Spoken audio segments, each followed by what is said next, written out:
Hi guys, நான் அக்மல் ஜீலி. இன்றைக்கி நாங்கள் பார்க்க போகிறது ஒரு ஃபோட்டோ மொசைக் எப்படி டிசைன் பண்ணுறது இல்லைனா க்ரியேட் பண்ணுறது என்று தான் நாங்கள் இன்றைக்கி வீடியோவில் இன்றைக்கி பார்க்க போகிறோம். அதுக்கு நான் ஆல்ரெடி 100 இமேஜஸ் நான் டவுன்லோட் பண்ணி வச்சுருக்கேன். நீங்களும் பண்ணணுன்னா ஃபஸ்ட் 100 இமேஜ் டவுன்லோட் பண்ணி ஒரு ஃபோல்டரில் போட்டு வச்சுக்கோங்க. இப்போ நான் அதுக்கு இந்த இமேஜை தான் நான் மொசைக் இமேஜாக யூஸ் பண்ண போகிறேன். அதுக்கு ஃபஸ்ட் நாங்கள் பண்ண வேண்டியது ஒரு மொசைக் பேட்டர்ன் மேக் பண்ணணும். அப்படின்னா அந்த 100 இமேஜ் வச்சு ஒரு மொசைக் பேட்டர்ன் க்ரியேட் பண்ணணும். அந்த பேட்டர்ன் க்ரியேட் பண்ணுறதுக்கு நான் ஃபஸ்ட் ஃபைலில் போய் ஆட்டோமேட் கான்டெக்ட் ஷீட் 2ன்னு இருக்குது, அதை கிளிக் பண்ணிங்க. ஓகே, கிளிக் பண்ணதுக்கப்புறம் நான் சோர்ஸ் இமேஜஸ் நாங்கள் இங்கே அப்ளை பண்ணணும். அதுக்கு யூஸ்ன்னு இருக்குது, யூஸ் ஃபோல்டர். அதில் சூஸ் நீங்கள் எங்கே உங்களோட 100 இமேஜஸை நீங்கள் சேவ் பண்ணியிருக்கீங்களோ அந்த ஃபோல்டரை கிளிக் பண்ணிவிட்டு ஓகே பண்ணுங்கள். அதுக்கப்புறம் இன்க்ளூடிங் அதுக்குள்ளே சப் ஃபோல்டர்ஸ் இருந்தால் அதையும் கிளிக் பண்ணுங்கள். அதுக்கப்புறம் டாக்குமெண்ட் எப்படி வேணும்னு சொன்னால் நான் யூனிட் இன்ச்சஸில் வச்சுருக்கேன். width 12 inches and height 8 inches, resolution 150 and pixels per inches தான் கொடுத்துருக்கேன். மற்றது கட்டாயமாக இங்கே flatten all layersன்னு இருக்குது, அதை கட்டாயம் அன்டிக் பண்ணிக்கோங்க. mode RGB color and bit depth 8 bit. இங்கே thumbnail across first செலக்ட் பண்ணுங்கள். columns and rows 10x10. ஏன்னா நான் இங்கே 100 இமேஜஸ் யூஸ் பண்ணுறதுனால 10x10 அப்படின்னா columns 10 இருக்குது, rows 10 இருக்குது. அதே மாதிரி நீங்கள் உங்களுக்கு ஏற்ற மினிமம் ஒரு 81 இமேஜ் அப்படின்னா 9x9னாலும் யூஸ் பண்ணிக்கலாம். மேக்ஸிமம் எவ்வளோ இமேஜஸ்னாலும் பிரச்சனை இல்லை. மினிமம் ஒரு 81 or 100 இருந்தால் பெஸ்ட்டாக இருக்கும். நான் யூஸ் ஆட்டோ ஸ்பேஸிங் அதையும் அன்டிக் பண்ணிக்கோங்க. வெர்டிக்கல் அண்ட் ஹாரிசானல் 0 inches அப்படின்னா கேப் எதுவும் இல்லாமல் இருக்கணும். அதுக்கப்புறம் use file name as caption அதையும் கட்டாயம் அன்டிக் பண்ணிவிடுங்க. இல்லைனா ஒவ்வொரு ஃபைலுக்கு கீழேயும் அந்த உங்கள் ஃபோட்டோவுடைய பேரும் வந்துடும். ஸோ அதை கட்டாயம் அன்டிக் பண்ணிங்க. பண்ணதுக்கப்புறம் ஓகே பண்ணுங்கள். ஓகே பண்ணிங்கன்னா இங்கே நீங்கள் க்ரியேட் பண்ண ஒவ்வொரு ஃபைலுக்கும் ஒவ்வொரு இமேஜ் ஒவ்வொரு லேயர் க்ரியேட் ஆகிட்டு இருக்குது. நான் இங்கே ஆல்ரெடி க்ரியேட் பண்ணி வச்சுருக்கேன். கொஞ்சம் டைம் ஆகும் 100 இமேஜஸ் இருக்கிறதுனால. ஸோ நான் கொஞ்சம் வெயிட் பண்ணலாம். Okay, done. இப்போ நாங்கள் பார்க்க போகிறது, இப்போ நாங்கள் இங்கே 100 லேயர்ஸும் வந்திருக்கு, 100 இமேஜும் இங்கே வந்திருக்கு.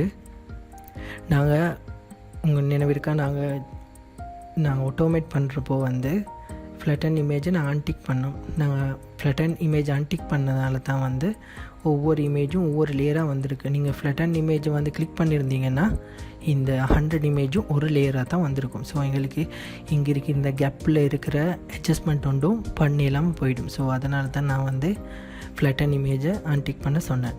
ஓகே, இப்போ ஒன்று இருக்குது. ஏன்னா இங்கே நிறைய கேப் இருக்குது, அந்த கேப்பெல்லாம் ஃபில் பண்ணணும். ஆல்ரெடி இந்த லேயர்ஸ் எல்லாம் அதோட லேயர் மாஸ்கோட வந்துருக்கு. லேயர் மாஸ்கோட வந்துருந்துச்சுன்னா ஃபஸ்ட் நாங்கள் மூவ் டூவில் கிளிக் பண்ணிவிட்டு இங்கே ஆட்டோ செலக்ட் லேயரை ப்ரெஸ் பண்ணிக்கோங்க. அப்படின்னா நீங்கள் இங்கே இருந்து ஒவ்வொரு லேயராக கிளிக் பண்ண தேவையில்லை. நீங்கள் உங்களுக்கு எந்த இமேஜை ரீசைஸ் பண்ணணுமோ அந்த இமேஜை நீங்கள் கிளிக் பண்ணிங்கன்னா போதும். ஓகே, இப்போ நான் அந்த இமேஜை கிளிக் பண்ணியாச்சு. கிளிக் பண்ணதுக்கப்புறம் நான் கொஞ்சம் ஜூம் பண்ணிக்கிறேன்.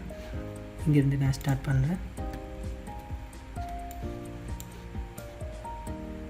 ஓகே, நீங்கள் ரீசைஸ் பண்ணுறப்போ அந்த இமேஜை கிளிக் பண்ணிவிட்டு Ctrl+T கொடுங்க. கொடுத்ததுக்கப்புறம் நீங்கள் ஷிஃப்ட் அண்ட் ஓல்ட் ரெண்டையும் ப்ரெஸ் பண்ணிக்கிட்டு, அதுக்கு முன்னே இங்கே இருக்கிற செயின் மார்க் இருக்குது. ஏன்னா இது லேயர் மாஸ்கோட கம்பைனாக இருக்குது. அந்த கம்பினேஷனை இல்லாமல் ஆக்கணும். ஸோ நான் இந்த செயின் மார்க்கை கிளிக் பண்ணி ரிமூவ் பண்ணிக்கிட்டேன். அப்படி நான் இதுக்கு லேயர் மாஸ்க்குக்கும் என்ன கனெக்ஷனும் இல்லை. இப்போது Ctrl T கொடுத்து நீங்கள் அட்ஜஸ்ட் பண்ணிங்கன்னா பாருங்கள், அந்த கேப்பில் இருந்து வெளியில் போகாது. அந்த லேயர் மாஸ்க்குள்ளேயே அந்த அட்ஜஸ்ட்மெண்ட் வந்துடும். இப்போ ஓகே. அதே மாதிரி இந்த பிக்சர் அதையும் நீங்கள் ஜஸ்ட் கிளிக் பண்ணிங்கன்னா போதும், ஆட்டோவாக செலக்ட் ஆகிடும். செலக்ட் ஆனதுக்கப்புறம் இந்த செயின் மார்க்கை ப்ரெஸ் பண்ணிவிட்டு Ctrl T Shift and Alt press பண்ணிக்கிட்டே ரீசைஸ் பண்ணுங்கள். அப்போ அந்த லேயர் மாஸ்க்குள்ளேயே அது ரீசைஸ் ஆகிடும். அதே மாதிரி இதையும் Ctrl T கொடுத்து ப்ரெஸ் பண்ணிக்கிட்டே நீங்கள் அதுக்கு முன்னே செயினை ரிமூவ் பண்ணுங்கள். Ctrl T அண்ட் இதையும் Ctrl T Shift and Alt press பண்ணிக்கிட்டே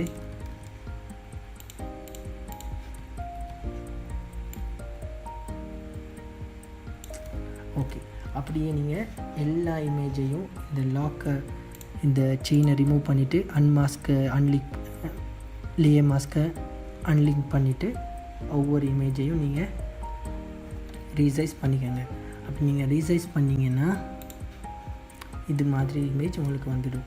அப்படின்னா கேப் இல்லாமல் இது நான் ஆல்ரெடி செஞ்சு வச்சுருக்கேன் 1 by 1 ஃபார் ஈஸி.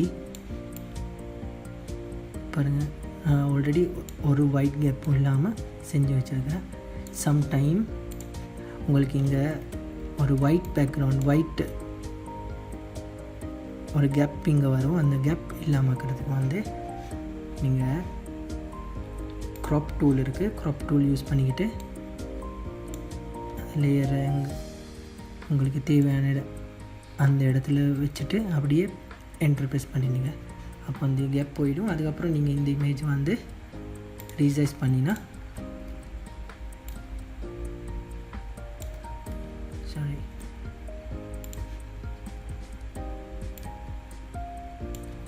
சைன் பண்ணிங்கன்னா ஓகே. அதே மாதிரி எல்லாத்தையும் செஞ்சுக்கோங்க. நான் ஆல்ரெடி செஞ்சது ஒன்று இருக்குது, இது தான். இப்போ நாங்கள் இது என்ன பண்ணணும்னா வந்து இந்த இமேஜை ஒரு பேட்டர்னுக்கு மாற்றணும். பேட்டர்னுக்கு மாற்றுறதுக்கு நான் யூஸ் பண்ணுறது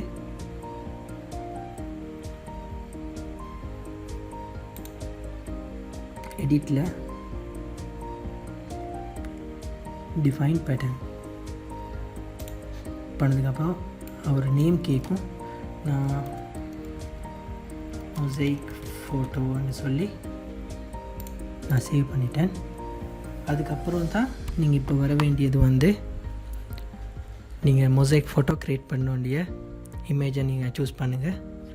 இதுக்கு என்ன நீங்கள் பண்ணணுன்னா இங்கே அட்ஜஸ்ட்மெண்ட்ஸ் இருக்குது. அட்ஜஸ்ட்மெண்ட்ஸில் பேட்டர்ன்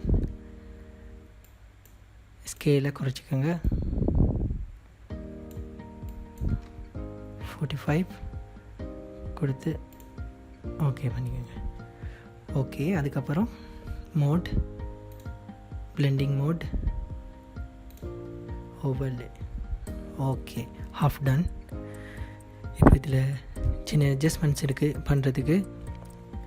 என்ன பண்ணணுன்னா வந்து இந்த லேயரை வந்து ஸ்மார்ட் ஆப்ஜெக்ட்டுக்கு கன்வெர்ட் பண்ணுங்கள். அதுக்கு இந்த லேயரை ரைட் கிளிக் பண்ணி கன்வெர்ட் ஸ்மார்ட் ஆப்ஜெக்ட் கொடுத்தீங்கன்னா சரி. அதுக்கப்புறம் ஒரு ஃபில்டர் கொடுக்குறதுக்கு ஃபில்டர் கொடுக்குறதுக்கு வந்து இமேஜில் அட்ஜஸ்ட்மெண்ட்ஸ் ஷேடோஸ் அண்ட் ஹைலைட்ஸ் அதில் உங்களுக்கு தேவையான மாதிரி அட்ஜஸ்ட்மெண்ட்ஸ் எதுவும் கொடுக்கலாம். ஏன்னா ஷேடோ பிரைட்டாக இருக்கிற இடமெல்லாம் வந்து ஹைலைட்ஸில் வந்து உங்களுக்கு அட்ஜஸ்ட் பண்ணலாம். டார்க்காக இருக்கிற இடமெல்லாம் ஷேடோஸில் உங்களுக்கு அட்ஜஸ்ட் பண்ணலாம். அட்ஜஸ்ட் பண்ணிட்டு ஓகே பண்ணுங்கள். ஓகே. வேணும்னா உங்களுக்கு இந்த இருக்கிற இமேஜஸ் வந்து ரொம்ப சின்னது அப்படின்னா கம்மி, உங்களுக்கு அவ்வளோ விசிபிலிட்டி போதாதுன்னு சொன்னால் இங்கே பேட்டர்ன் ஃபில்லிங் பேட்டர்ன் இருக்குது, அதை ஜஸ்ட் டபுள் கிளிக் பண்ணுங்கள். உங்களுக்கு வேணும்னா இமேஜ் பெருசாகலாம், இல்லைனா உங்களுக்கு தேவையான மாதிரி உங்களுக்கு எப்படி விசிபிலிட்டி வேணுமோ அந்த மாதிரி மொசைக்கை நீங்கள் மாற்றிக்கலாம். நான் ஒரு 35 மாதிரி 30 8. ஓகே, இந்த மாதிரி நான் வச்சு ஓகே பண்ணுறேன். அப்படி இல்லைன்னா உங்களுக்கு ஃபில்டரில் ஏதாச்சும் உங்களுக்கு அட்ஜஸ்ட்மெண்ட் பண்ணணுன்னா ஓப்பசிட்டியை கொஞ்சம் கம்மி பண்ணிக்கலாம்.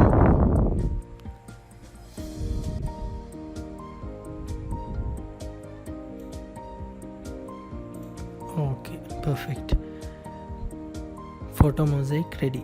நீங்களும் ட்ரை பண்ணி பாருங்கள். 100 இமேஜ் எடுத்துக்கிட்டு இப்போ நீங்கள் உங்கள் யாராச்சும் ஃப்ரெண்ட்ஸோட இமேஜ் வந்து நீங்கள் ஒரு பர்த்டே விஷ் பண்ணுறதுக்கு அவருடைய 100 இமேஜ் டவுன்லோட் பண்ணி எடுத்துக்கிட்டு ஃபோல்டரை ஒரு மெயின் இமேஜ் வச்சு உங்களுக்கு இப்படி ஒரு ஃபோட்டோ வந்து க்ரியேட் பண்ணலாம். ஓகே, ஏதாச்சும் டவுட் இருந்துச்சுன்னா கமெண்ட்டில் போய் மெசேஜை கமெண்ட் ஒன்று பண்ணுங்கள். டவுட் ஏதாச்சும் இருந்துச்சுன்னா. ஓகே, அப்போது தேங்க்யூ ஃபார் வாட்சிங்.